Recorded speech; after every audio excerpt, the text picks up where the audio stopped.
All right. Hello, everyone. Welcome to the 411 Ground and Pound MMA podcast. We are your weekly look into the wide, wacky, wonderful world of mixed martial arts. My name is Robert Winfrey, and I am your host, per usual. So, thank you all very much for tuning in. I deeply appreciate it. It does not go unnoticed by me that a few more of you kind of find me every now and then, and you have a lot of places to get MMA content like this, and I thank you for choosing mine as something I assume supplemental. If I'm the only MMA podcast you listen to, well, God bless, first of all, but that would be surprising to me. 'Cause there's a lot of them, and some of them are very good. Anyway, so what do we got on the docket today? Well, UFC on ESPN 67 from yesterday. That was a thing. We'll be previewing UFC 315 when the UFC kind of pointed and laughed at, at Montreal there.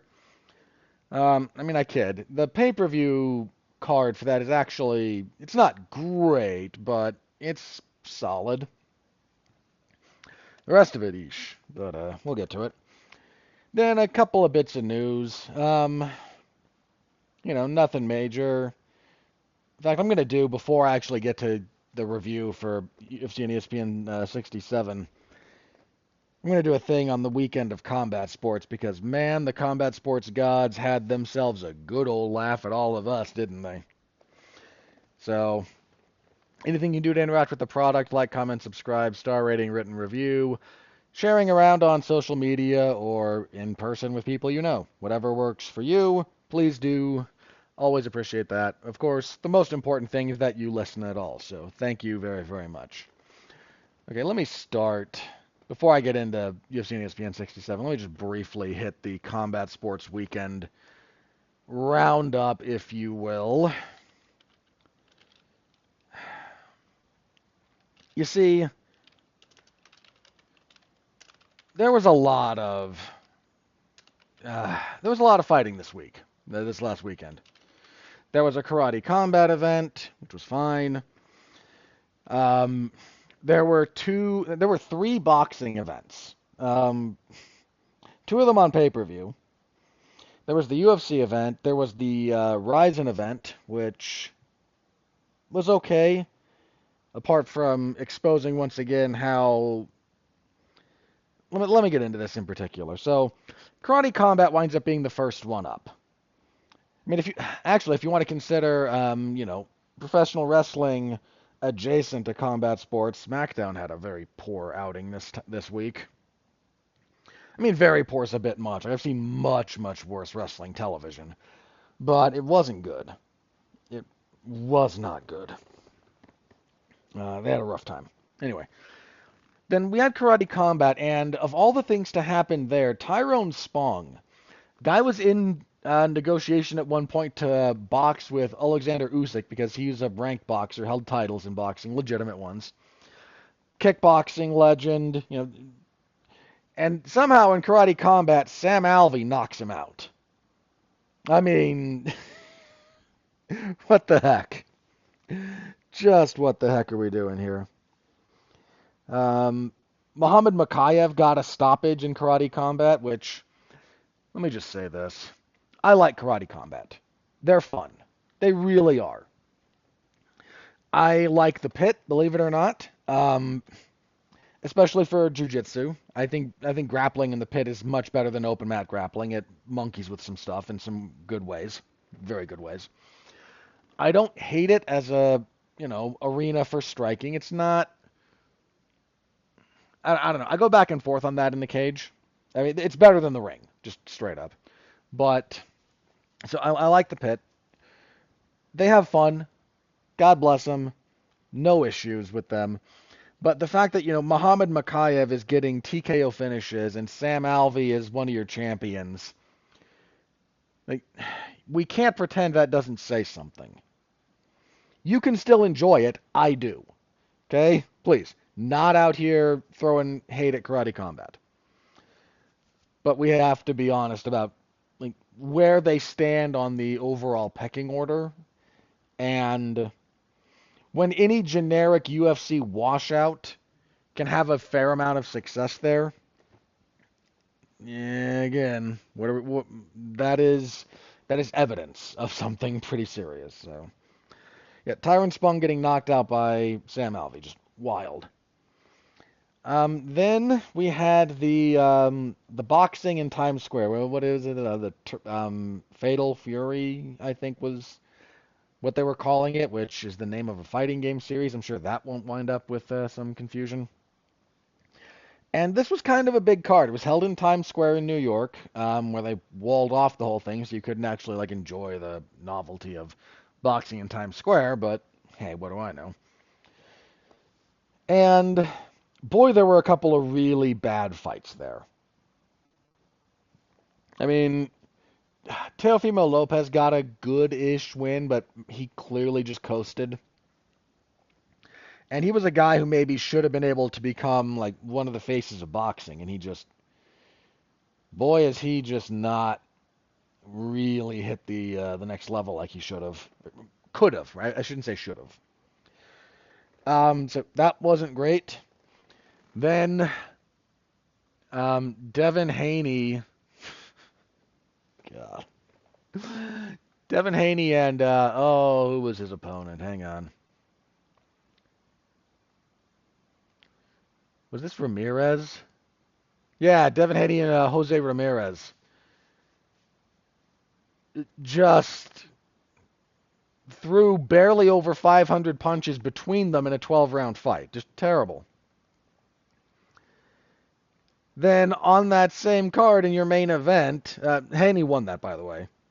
Then there's a fight between Ryan Garcia and Rolly Romero. And Romero drops Garcia in the second, and then neither guy does anything for pretty much the rest of the fight. They combine to throw just 490 punches over 12 rounds. Devin Haney and Ryan Garcia had one of the more heated fights when they fought. Like there was some heat going into that, and it kind of was not a bad fight. It was weird, but not bad.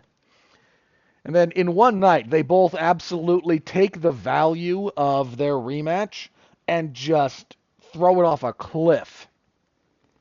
That loss seems to have messed with something in Haney pretty badly, and Garcia looked like I'm not accusing him of the following, others are. I am not.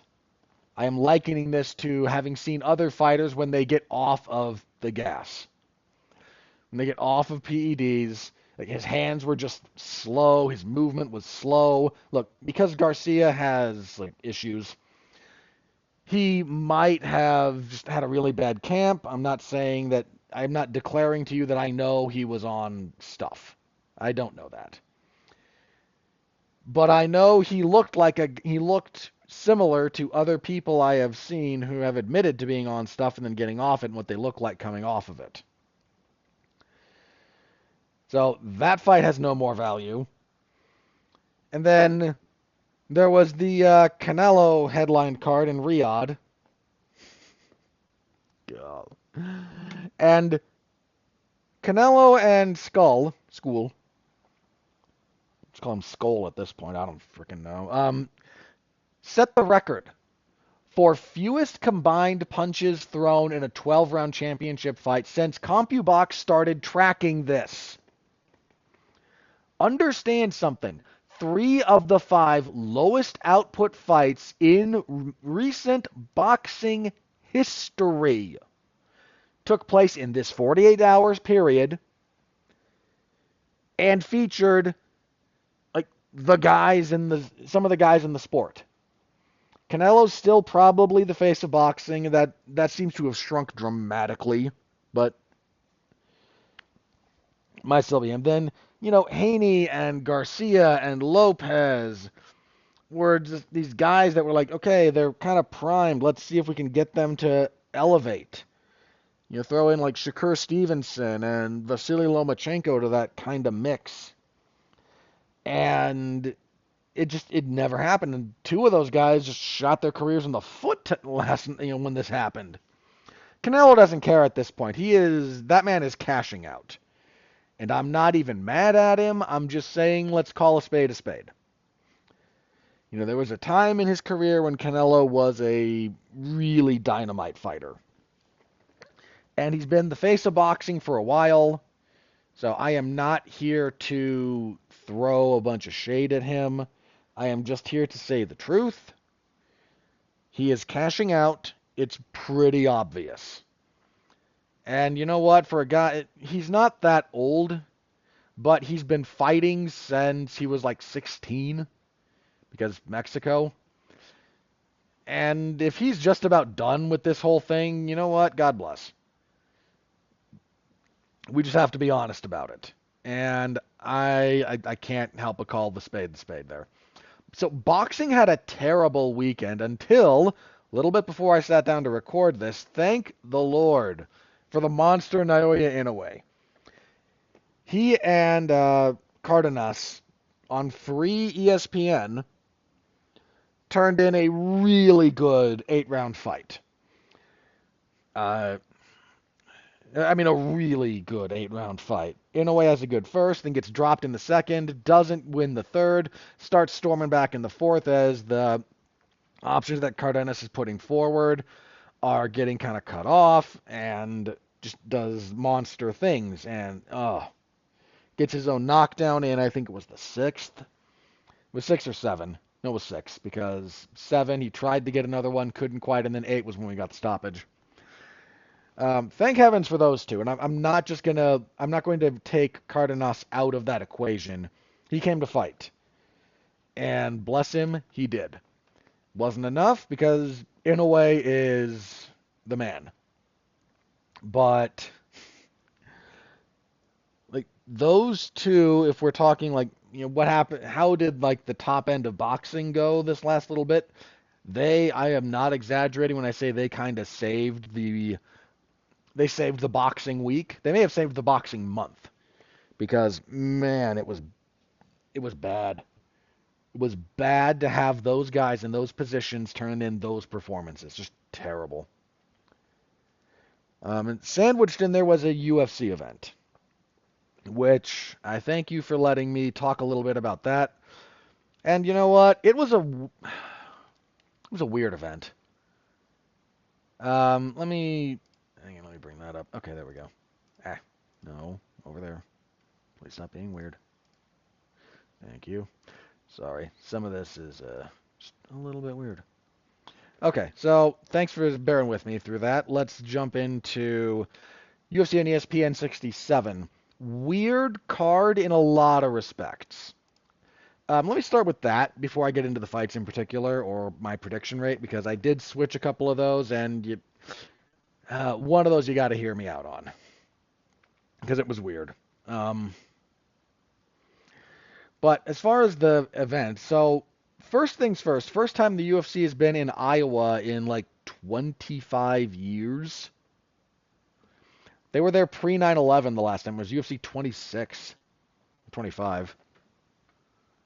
Un momento. I will figure that out. Yeah, 26, June of 2000. Sheesh. That was a lifetime ago, man. So the crowd was there early. It was fairly full for the first fight of the night, actually. But, man, that was a weird crowd. Some of it I kind of get. Some of it I really get. Like, oh no, we're clinching again. And there was a fair amount of early clinching. And in all honesty, I'm not even mad at a partisan crowd being like pro-American fighters. It's one of the weird things. I mean, Chael Sonnen actually talked a little bit about this. Like, you go anywhere else in the world and the locals cheer for the locals. It's not really complicated. In Brazil, they cheer the Brazilians. In, England, they cheer the English. Like, it kind of follows. America's different, man. We're just different that way. I couldn't exactly tell you why, but we are.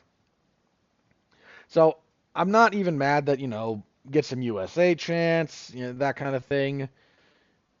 A bunch of people, I shouldn't say a bunch of people. It was noted by several people that, man, it was so weird when, everyone booed Zhang Weili just for being Chinese.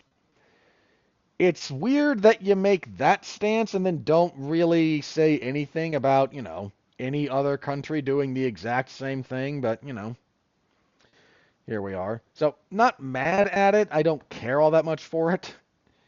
I don't like it when the Brazilians do it. I don't like, again, it's just not my favorite thing. But it contributes to atmosphere and people like that, so what do I know? I'm just me.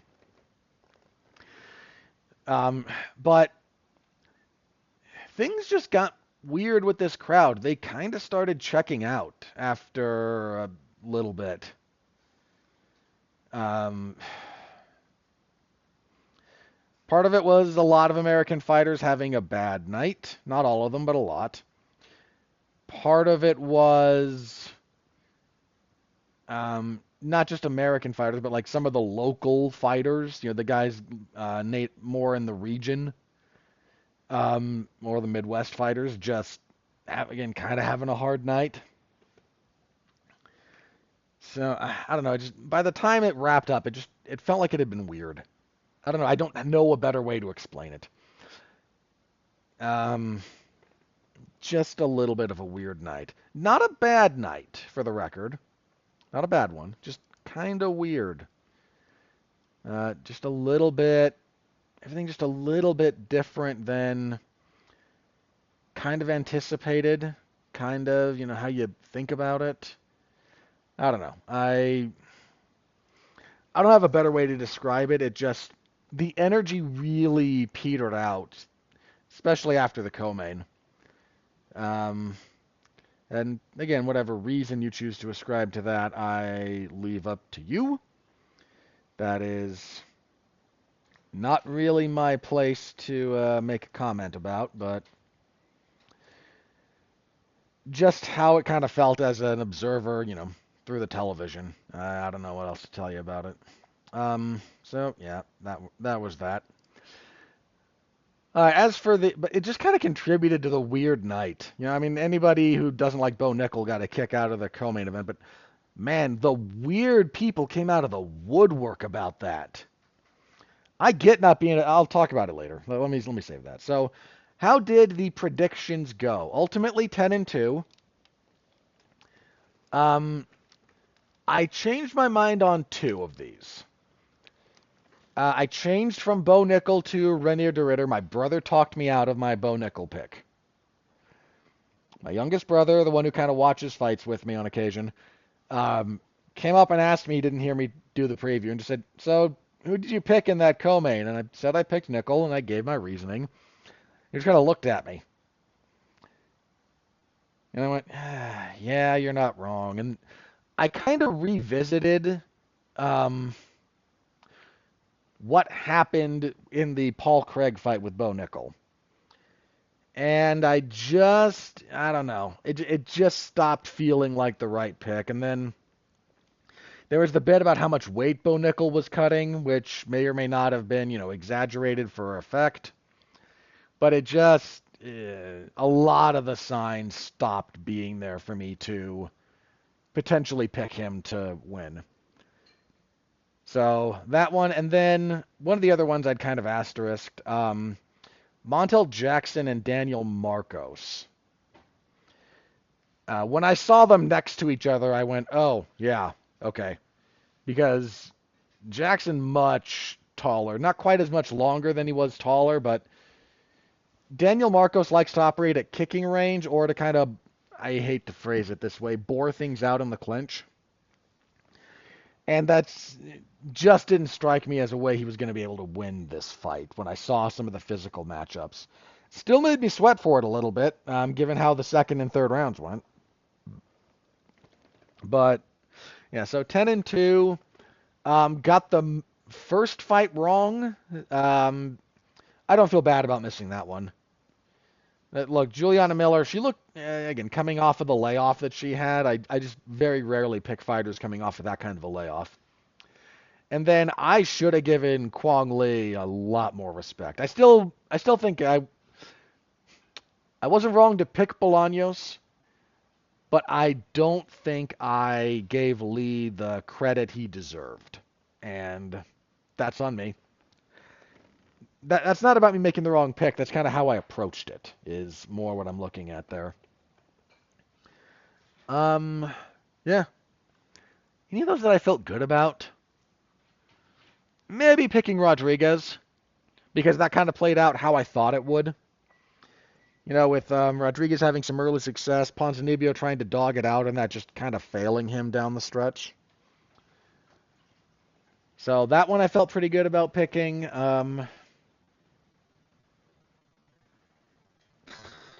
Any others that I actually felt good about? Not especially.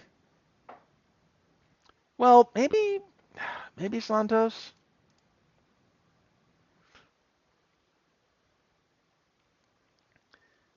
Yeah, you know what? Look, it's, as a minor note, I don't always feel good when I pick underdogs that cash, but should be noted. Yana Santos was the dog in that fight and did beat Misha Tate. So,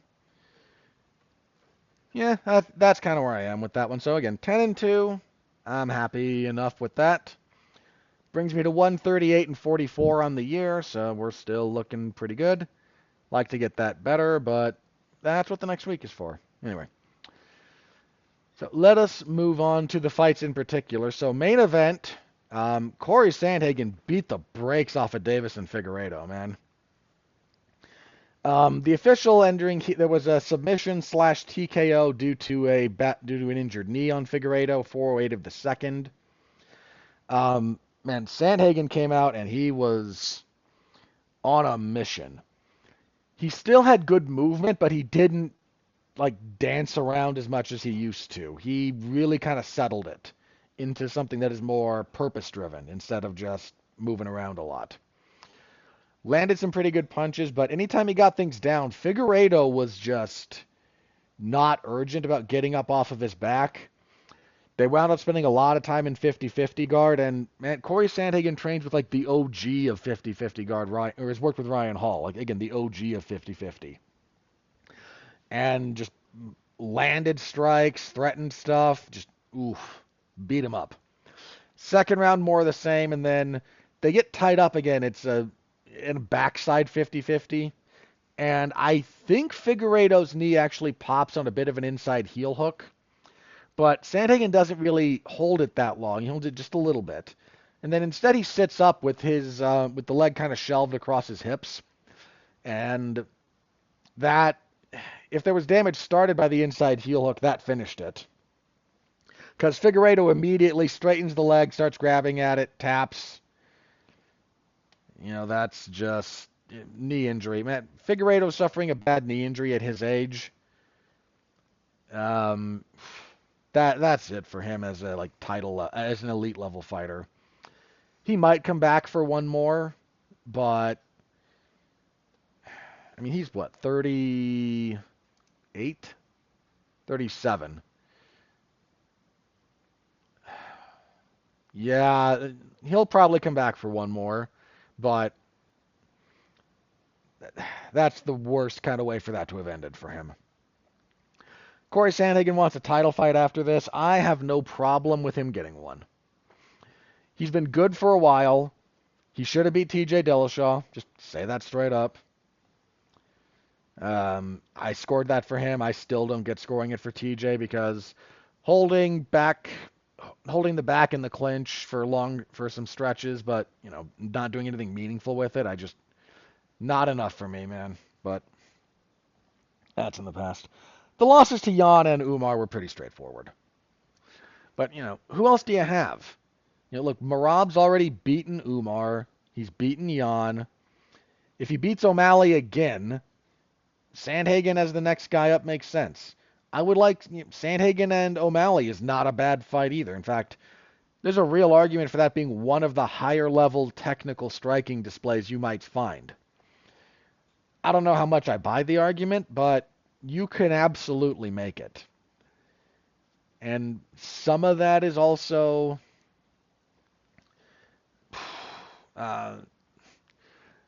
now, some of this is contingent on how that fight goes. If there's weirdness or controversy, then Sandhagen might be out of luck, which is very unfortunate. But I would like to see him get the next title shot. So yeah, that was your main event. Didn't last long, one-sided, but really a really good showing from Corey Sandhagen. Co-main event, Rainier de Ridder TKO's Bo Nickel with body work, punctuated with a really nice intercepting knee to the body. 153 of the second. So de Ridder did to Bo Nickel one of the things that happens a lot to young fighters. And Bo Nickel, look, mountains of competition experience. Bless him for it. But he was, what, 7-0 coming into this? You got a 7-0 guy who's only been fighting for, what, 5 years, 5 years, give or take? Against a 19-2 two-weight world champion. Like, that should have struck a few more. We should have reevaluated the favoritism on this one. I think even when I said I was picking Nickel last week, that I wasn't comfortable with the odds necessarily. So there's that. De Ridder. So here's the thing: when you're young in your career, if you watch a lot of regional MMA, you do see some of this stuff crop up. The If you again watch lower level stuff, generally the guy or girl, whoever's going forward, is the person who wins. Like, just aggression and pressure will carry the day 7, 8 out of 10 times on the lower level. Now, this gets complicated, and this gets a little bit complicated. Um, when you get higher, obviously, when you get, higher up in level. But Bo Nickel was kind of used to being the guy going forward and getting the work done there. But younger fighters, more inexperienced fighters, have to find a time and a place when they figure out how to deal with being the person being pressured. And that can be a difficult thing. De Ridder just kind of went, okay, I'm going to walk you down, I'm going to pressure you, and we're going to see if you can answer for that. And at the moment, Nickel struggled with it, to say it politely. De Ridder just kind of, again, went forward, kept up a pretty decent pace, got into the clinch, didn't have any success taking Bo Nickel down, which isn't surprising. But once they were in the clinch, you just stayed busy.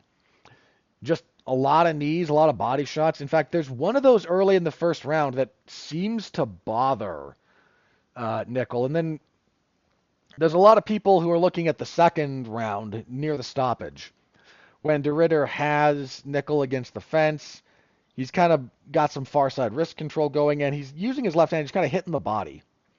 And they're not like devastating punches. These are kind of arm punches. And that's a little bit, misleading to say that it was just arm punches, because there's technique for throwing with decent power in close like that.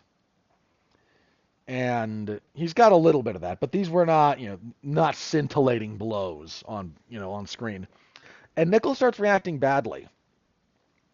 My hunch is he suffered some kind of a rib injury on that one of those earlier knees in the first round, because he is reacting badly to punches that should not cause a bad reaction. Now, some of that is a little bit, how much is he used to getting hit? It's a real question. And how does he react to getting hit? Again, real question. But to anyone going, oh, he just immediately folded, like, look at him reacting to these piddly body shots. Like, we're in the second round and his body's already been tenderized pretty efficiently by a big guy. I'm willing to see that one out and not just throw him under the bus. There's things I am going to say about his development and performance that are not complimentary. But I think there's a lot of people who, again, the weirdos that came out of the woodwork celebrating this, wow. I get Bo Nickel's not all that likable. I get it. I really do. Not saying I like him all that much as on a fan level.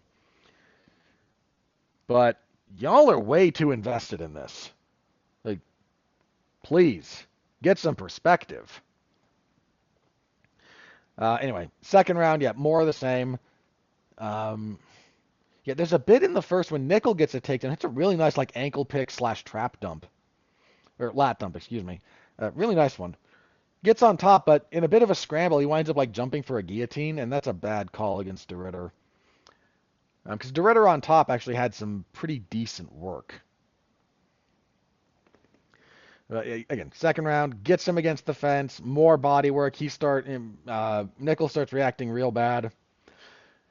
Then Nickel like swings a punch, and there's this gorgeous intercepting knee from DeRitter right under. This is the worst time to get hit in the body, by the way. If you've never taken a good body shot at all, it's bad enough to get hit if you're not expecting it. Like that's bad. If you're braced, better. Getting hit when you're breathing in is bad. Like borderline real bad. That's what you try to do. Is if you're going to throw body work, you try to time it with your opponent breathing in. Because one of the ways you brace is you exhale when you get hit. This is not new information. So getting hit when you're breathing in, real bad.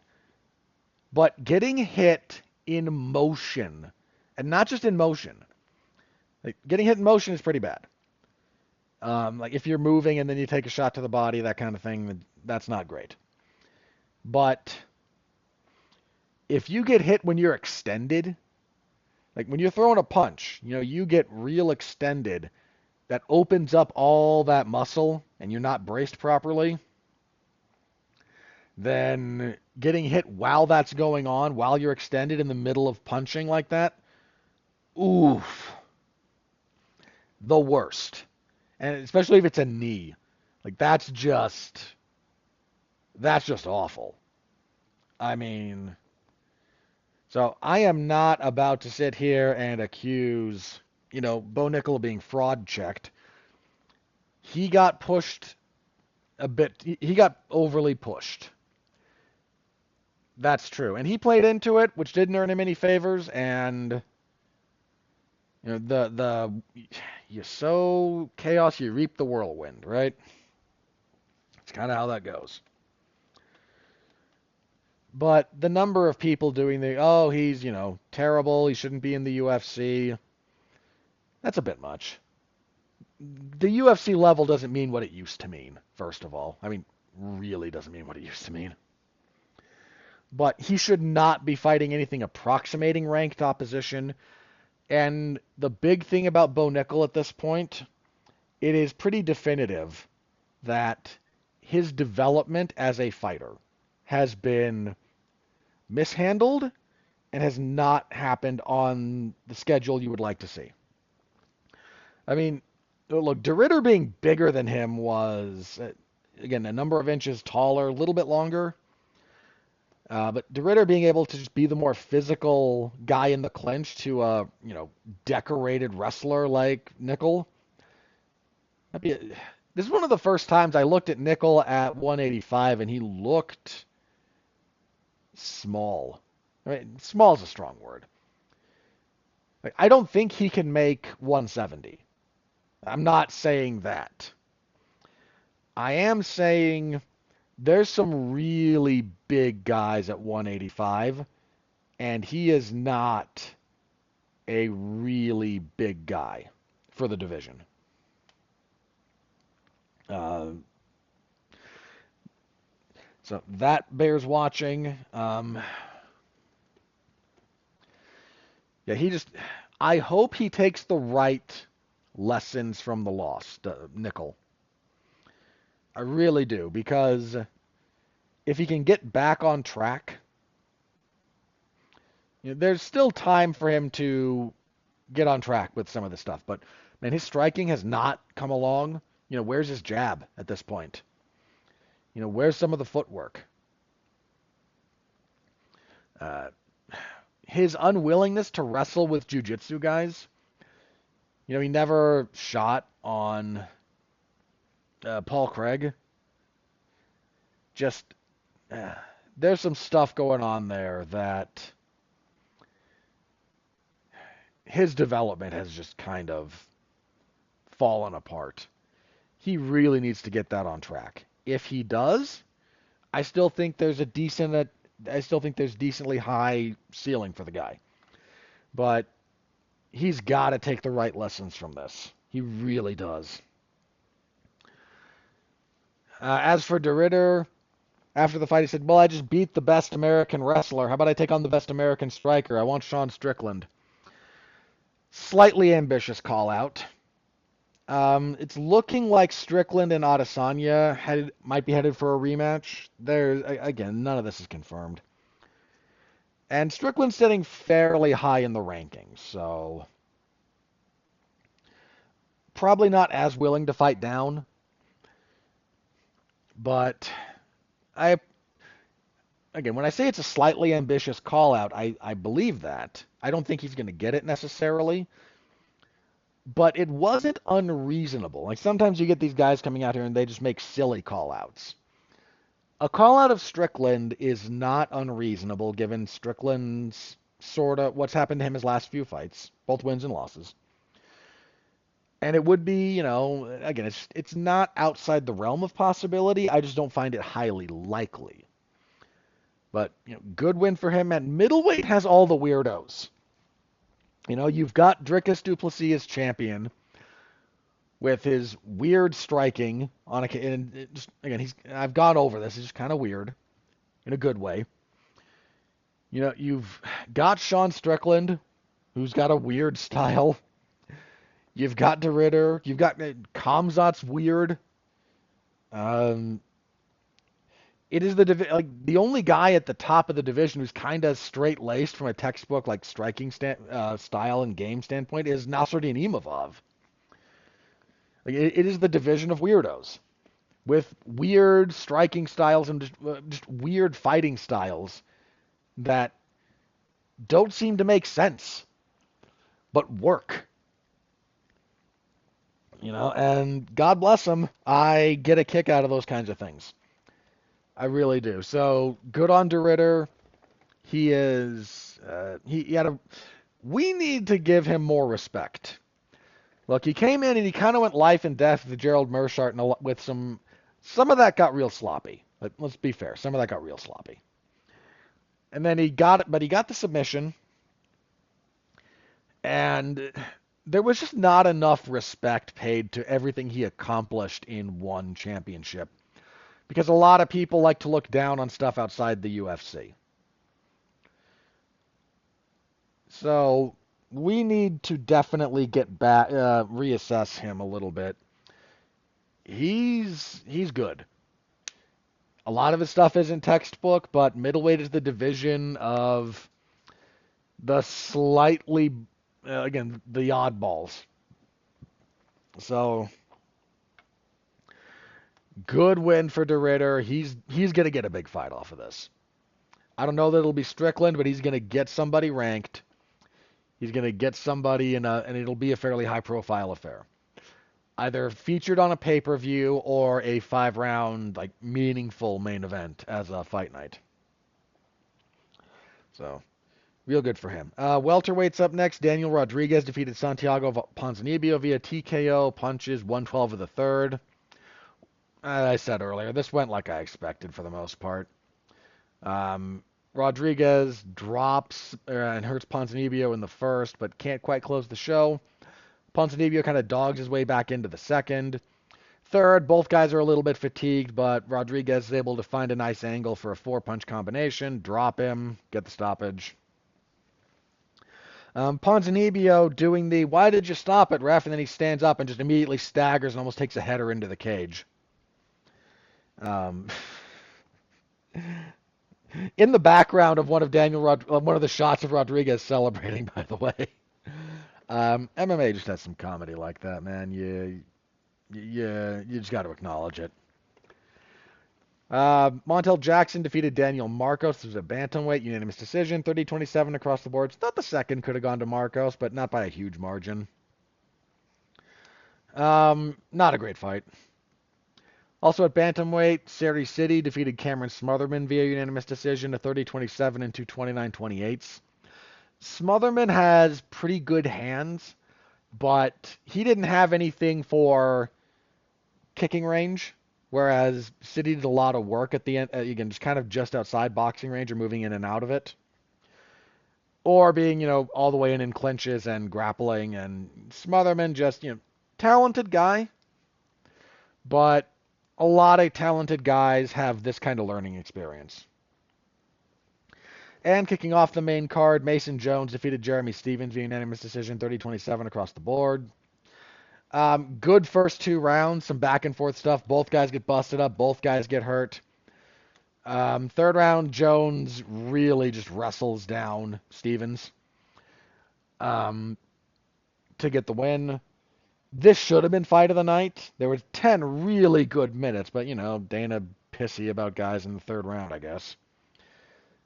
Good win for Jones. Jeremy Stephens now ties Clay Guida for most losses in UFC history. Whatever that's worth. That was your main card. Again, it started okay, got a little bit. It started good 10 minutes, slowed dramatically for the third, and then the next two fights, and then kind of picked up a little bit towards the end, but the whole event lost the crowd somewhere in there. On the prelims, Yana Santos defeats Miesha Tate via unanimous decision, 29-28 across the boards. Miesha Tate can't find a takedown to save her life in the first two rounds, but back half of the second, Santos stops throwing leg kicks as part of her combinations, which had really messed up Tate in the prior to that, but she got away from them. Third round, Tate finds a takedown, gets the back and holds it, but can't find a finish. Solid win for Santos. Middleweight, Azamat Bakoyev just ran over Ryan Loder. TKO'd him in 2:44 the first. Yeah, Loder tried to wrestle, wasn't happening. Bakoyev then just teed off on him along the fence with punches, just battered him.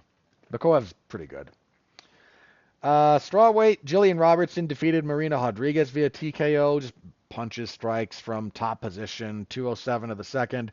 Rodriguez retired afterwards, which at her age is probably understandable. Robertson doing good work at strawweight. Starting to move up the ranks, so good on her. That division could use a little bit of help like that. Bantamweight, Kwong Lee defeated Gaston Bolaños via technical submission, rear naked choke, 1:54 of the second. Lee had a pretty good first round, but did a bunch of grappling to just kind of slow Bolaños down. Second round, they get into some striking exchanges. It's going okay for both guys, and then Bolaños throws a front kick, gets caught, off balanced. Lee gets down, gets on his back, gets the choke. Good win for Lee. Got his first UFC win there. Bolaños really has struggled to find his footing in the UFC. Heavyweight, Thomas Peterson defeated Dontel Mays via unanimous decision. 2 30-26s and a 30-25. Yeah, this fight sucked, but, crappy heavyweights. People getting Thomas Peterson's name wrong. The ring announcer gave him the wrong last name, and then I think it was Bisping during the fight who called him Steve Peterson. Like, here's Steven. Poor guy. And then kicking everything off, Juliana Miller defeated Ivana Petrovic via unanimous decision, 29-28 across the boards. Pretty good first round from Petrovic, but then Miller started getting her takedowns in the second and third, and just not a lot of back time. And that was it. That was your event. Not bad. Real ebbs and flows. Some real ebbs and flows. And as I mentioned, they kind of lost the crowd one way for some reason by the end of it. Your bonuses, there was no fight of the night, which completely screwed Mason Jones and Jeremy Stephens. Those two guys, those first two rounds deserved to be acknowledged. But, again, your performances went to Corey Sandhagen, fair. René de Ritter, fair. Azamat Bakoyev, fair, and Kwong Lee also fair. You could have subbed in Rodriguez for either Bakoyev or Lee. But I'm not mad about it. That's a judgment call. Now again, that's what we got. 12 nights. For a 12-fight card, they dragged this out, man. This thing started an hour later than usual. Normally these are 4 o'clock my time, so 6 Eastern. This started at 7 Eastern. And we still insisted on doing the 6+ hour thing, and this didn't wrap up until like 11 and change. For me, again.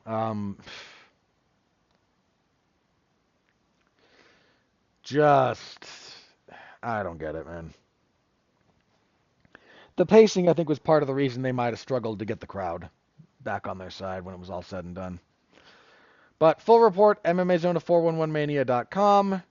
Go give it a read if you're so inclined. I always appreciate when you do. Thank you very much. All right, that didn't take too long. Okay, let's jump on to this next one, shall we? The UFC is back on pay-per-view with UFC 315 this coming Saturday. Gotta fix that. And we've got 2 title fights, but because this was sold as some kind of an event, that means we get an unpopular champion and a female title fight. That's exactly what we've got. With Belal Muhammad versus Jack Della Maddalena in your main event, and Valentina Shevchenko versus Manon Fiorot in your co-main event. So, main event, I need a fairly decent reason to pick against Belal Muhammad in this kind of fight. There's reasons to pick against Belal Muhammad, and depending on who he's fighting, I will.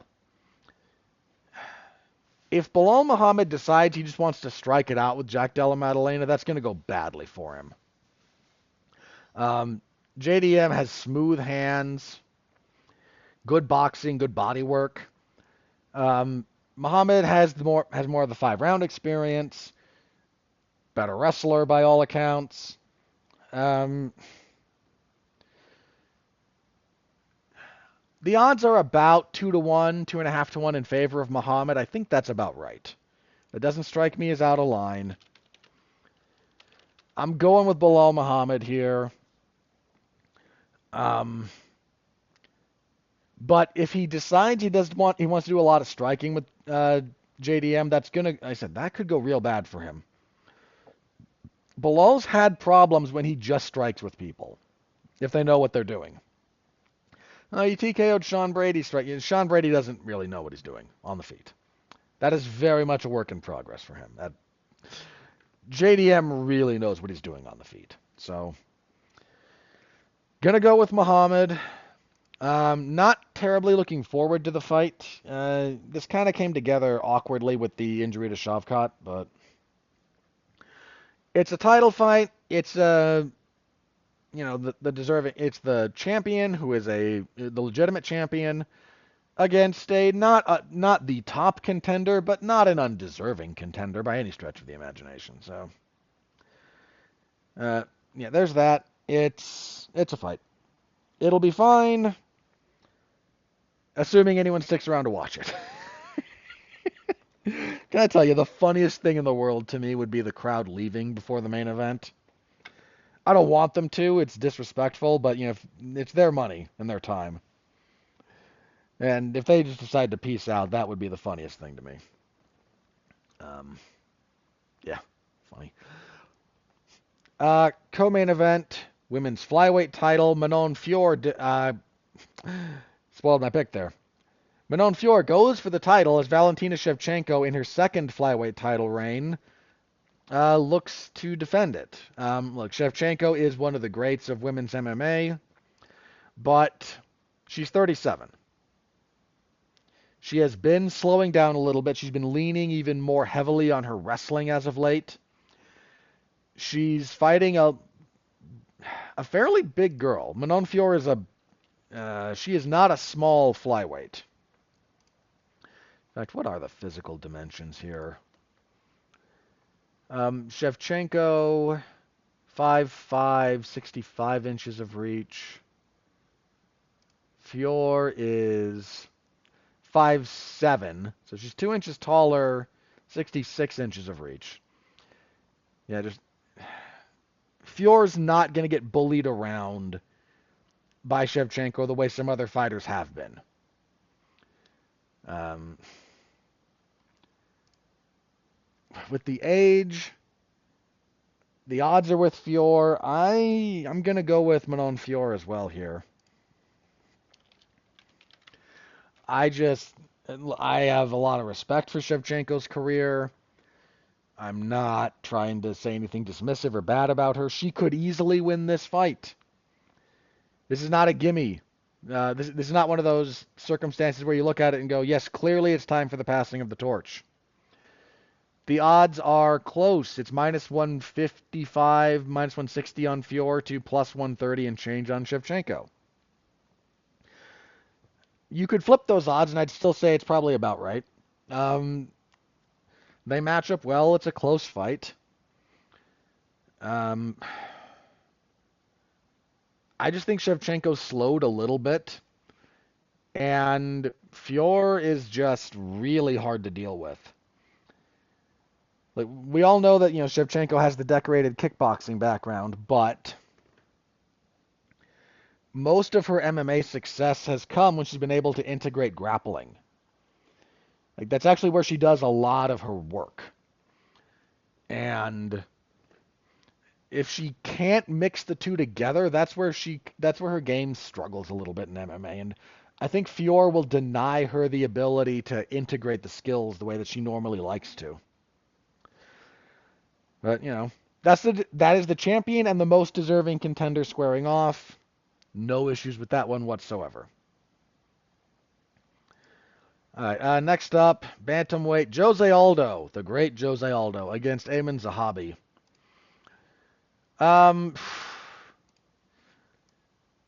Zahabi's on a good winning streak. He's won his last, 6? 5?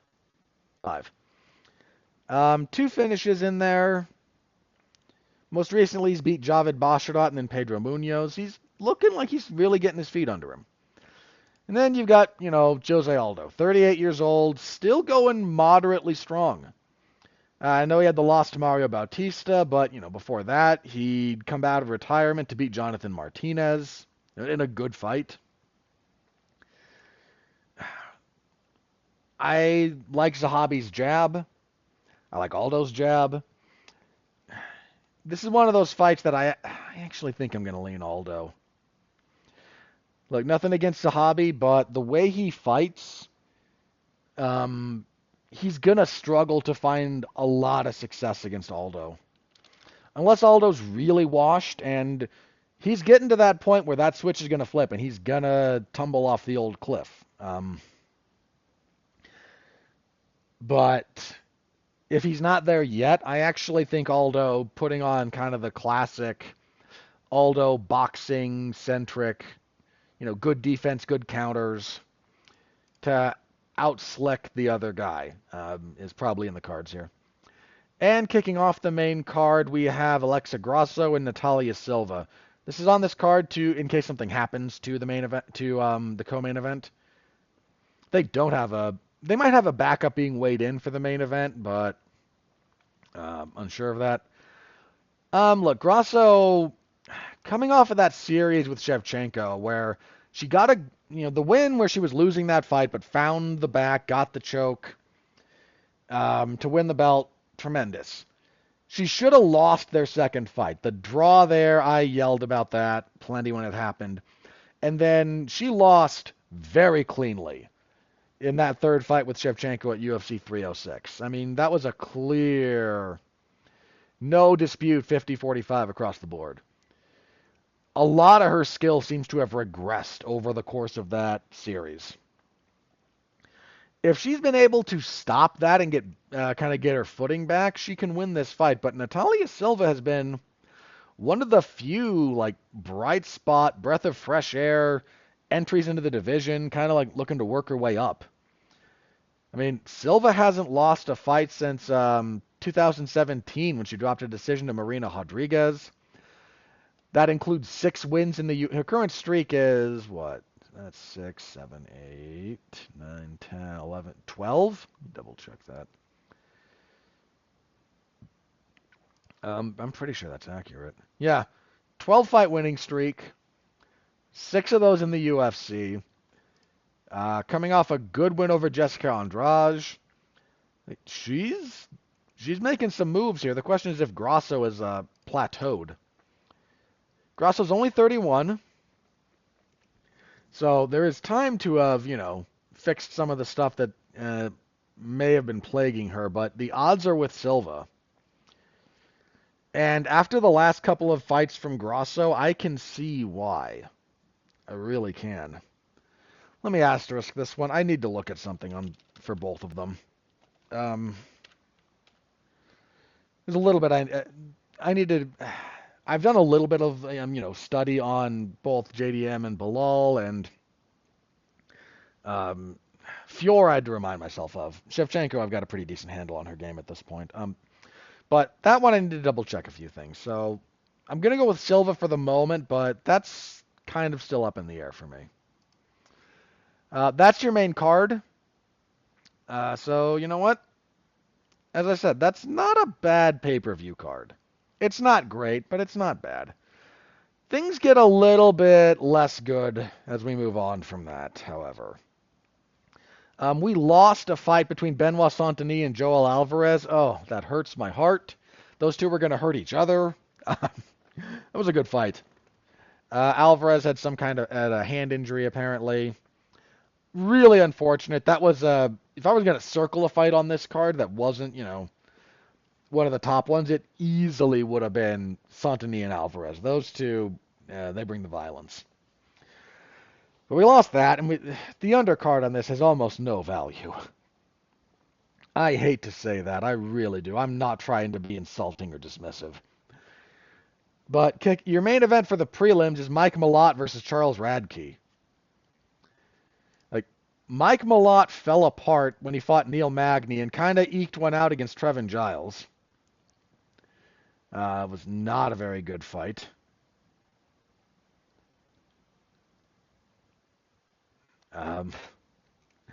And Chuck Buffalo, has he fought since he got wrecked by Carlos Praches? Hang on.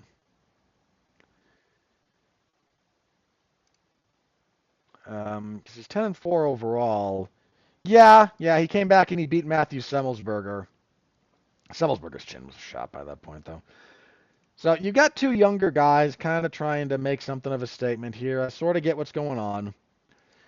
But is anyone excited about that?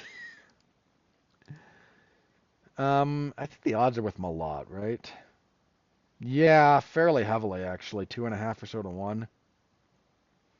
I'm going to buck the odds here just because it would amuse me to do so. It would amuse me to do so. Do I think Radke can win this? I mean, it's possible. Malott's... I don't know. He did rebound after the loss to Magny, but a collapse like that is something other guys are going to try to take advantage of. Giles was actually that was some not a gimme, but that was not harsh matchmaking from Malott after what happened with Magny. Radke might be able to replicate what happened in the Magny fight a little more successfully. I want to... am I going to asterisk this? I am. I want to see them next to each other. Both guys rely a lot on physicality to get things done. Let me go with Malott for the sake of making a pick here. I'm going with the odds here. I'm just, for the record, that is just me going with the odds. I need to see those two guys next to each other before I solidify something there. Women's flyweight next, Jessica Andrade and Jasmine Jasdavicius. Look, Andrade is a legend.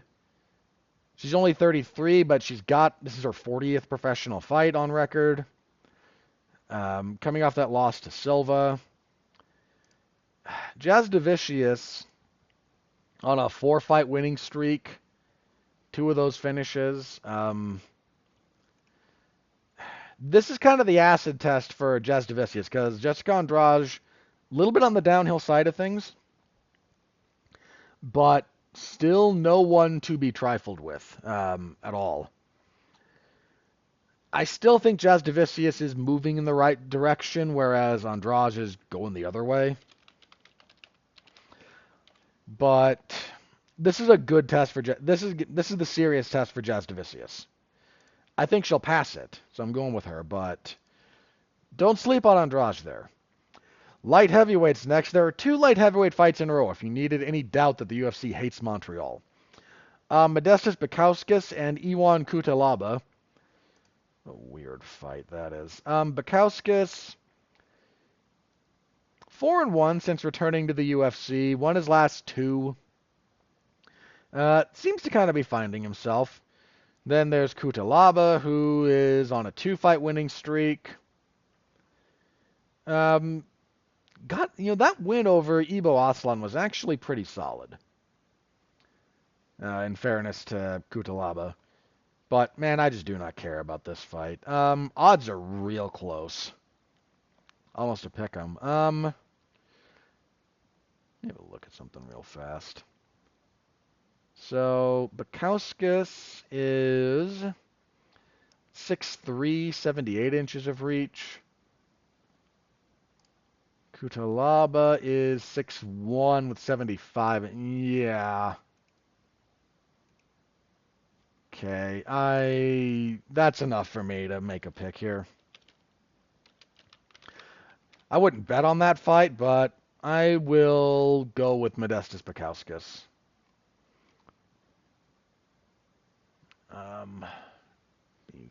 Yeah, I spelled it right. Okay. Kutalaba's going to struggle a little bit with that range. If he can close it reliably, different story, but I think he's going to struggle a little bit.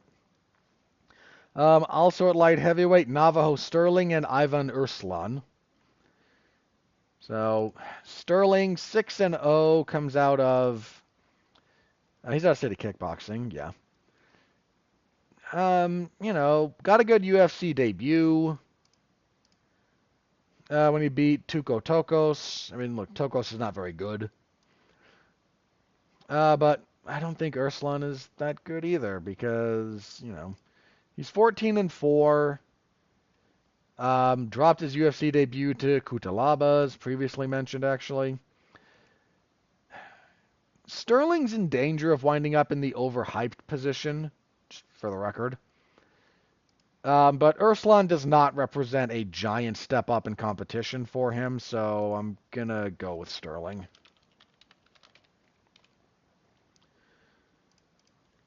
Okay. Then on the early prelims, look at that. Middleweights, Marc-Andre Barrio and Bruno Silva.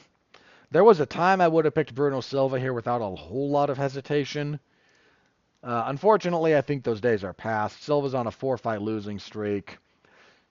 Granted, some good guys in there. Brendan Allen, Shara Magomedov, Chris Weidman, where he got eye-poked to death, and Ismail Narudiev.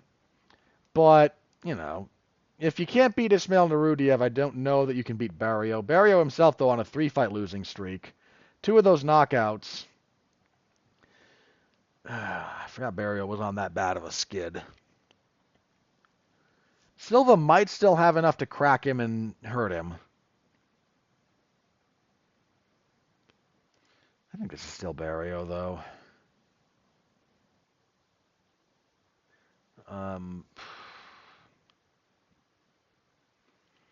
Yeah, I just don't have the faith in Silva at this point.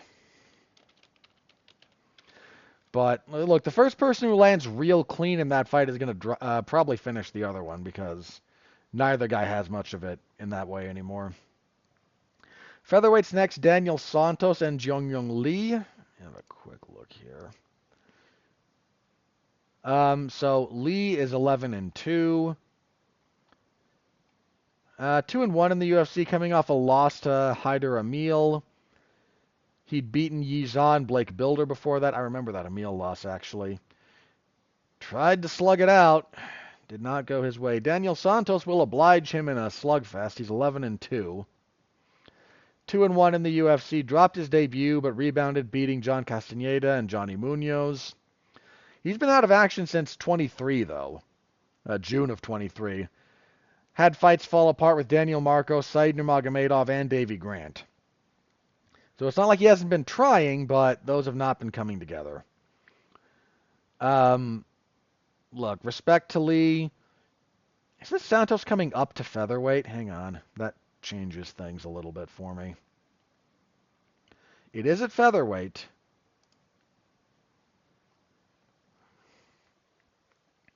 That's a complication for Santos.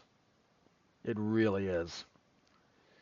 It's enough of a complication to sway my opinion.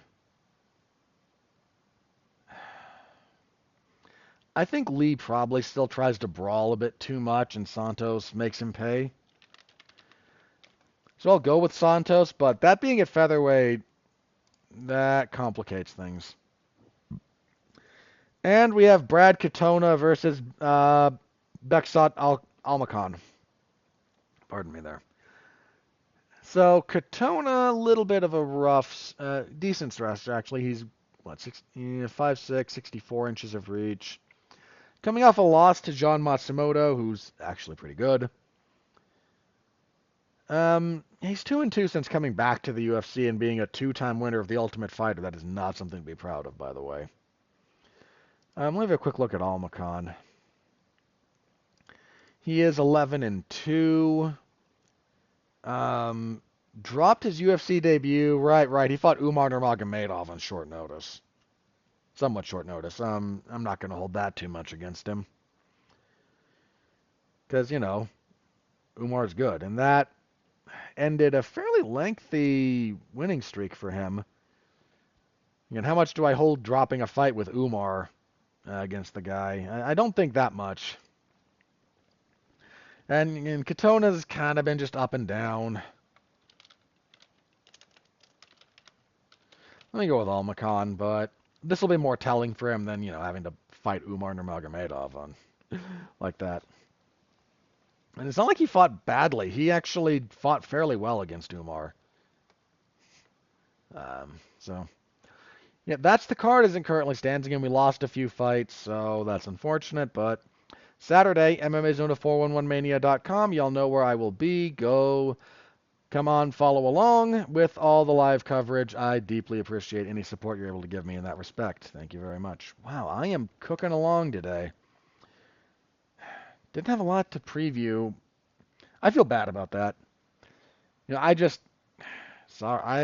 Sometimes when I do, previews, I get a little bit in the weeds, which I enjoy, but I just didn't on this one, so sorry about that.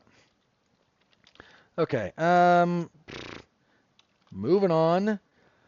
So, funny thing came out of the TKO, out of Riyadh season, of Canelo beating Skull. That was kind of the last hurdle, for whatever reason, to now make Canelo versus Bud Crawford, which TKO really is going to do, and Dana White's going to try and promote it. Okay. You know what? Go ahead. Here's the thing. The only thing I want to say about this. Hey, every MMA fighter, especially every champion, look at how much those two guys are going to get paid for this. Look at it. Your promoter, promoting them. Look what he has to pay. Then again, Dana's not... With this whole boxing thing, Dana's not actually financially responsible for it. It's coming out of the TKO thing. And some of that is coming out of, Turkey, Al-Sheikh being willing to just throw money at this. But pay attention to how much more you're making. The TKO guys doing we'll finally launch our boxing thing next year. That tells you the timetable they're looking at to try and get the Ali Act changed here in the United States to break up protections for fighters. And yeesh. That's going to be ugly if it gets there. But Dana White is going to now be talking about how great Canelo versus Crawford is, and there will be a sparkle in his eye, the likes of which you have not seen for at least 8 years in the MMA space, is my hunch about that. All right, well, we got to talk about this because now it's kind of a public thing. So Francis Ngannou released a public statement. He was involved. There had been talk about this last week.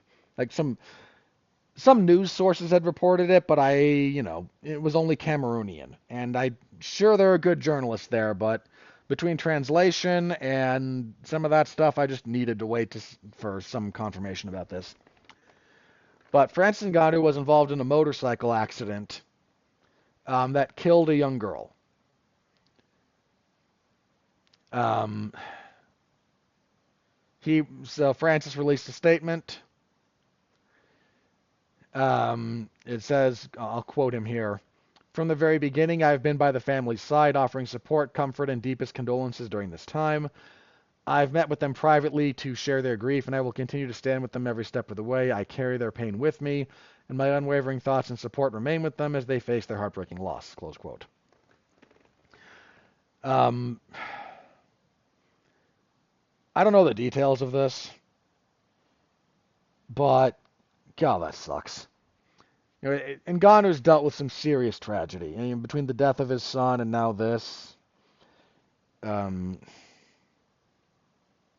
it's just terrible. It's just a terrible thing. I sincerely hope there was nothing like criminal about this, that it was just one of those terrible accidents that we all wish wouldn't happen. In fact, do we have there are more details? I don't think there's anything. I don't think we know anything specific about this. Yeah. So that's just what we know about it. Terrible. Just generally terrible thing. Don't have anything else to say about that one. Okay. I already talked about that, so we're gonna send that away. That's what I got here. I don't think I've missed anything major on the news site, on the news side of things. Let me take a quick look through the old social medias and see if anything crazy is broken in the MMA space. I don't think so.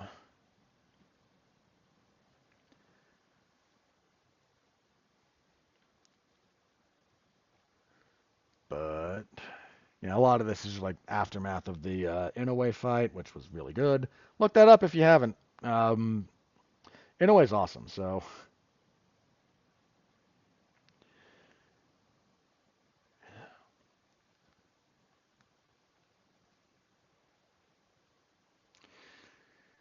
But yeah, I don't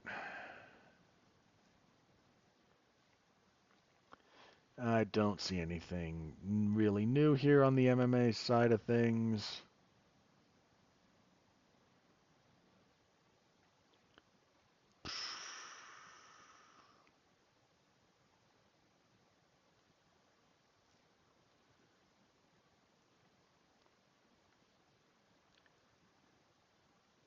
Yeah, I got nothing here. All right, let me just close that out then. So, let's do plugs. Monday, probably when you're listening to this, on the over on Damn You Hollywood, I will be joined by Mark Radulich and Alexis Haina, and we will tackle Marvel Thunderbolts, asterisk, not really Thunderbolts, asterisk. We really wanted to call this Dark Avengers, but couldn't. I don't know how to feel about that movie. Some people are really enjoying it.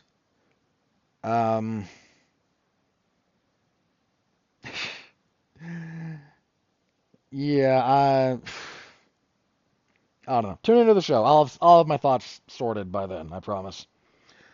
So tune in for that. Then regular coverage. Friday for SmackDown, for the Go Home show for WWE Backlash. UFC 315 on Saturday, and we will be back here next week to review UFC 315, and we will preview UFC on ESPN 114, headlined by Gilbert Burns and Michael Morales. How is that card? Not good. Wow. Okay, what do we got on here that is good? Let me be positive for the sake of the thought exercise. Burns and Morales isn't bad.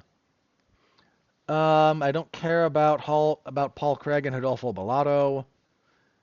Sadiq Youssef and Myron Santos isn't terrible. That's Youssef moving up to lightweight for that? Yeah, been out of action for over a year after the loss to Diego Lopez. Okay, so moving up to lightweight, at least for this fight. That's not awful. Dustin Stoltzfus and Nursultan Rozboyev.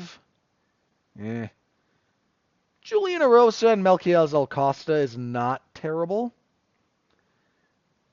I don't have a whole lot beyond that. I really don't. Yeah, these are warehouse fights, guys. That's just kind of what they are. We will have the full preview next week because I am a professional. All right. But on that note, that will do it for me for this week. So thank you all very, very much for listening. I appreciate the heck out of you. Stay safe out there and continue to be well, be safe, and behave.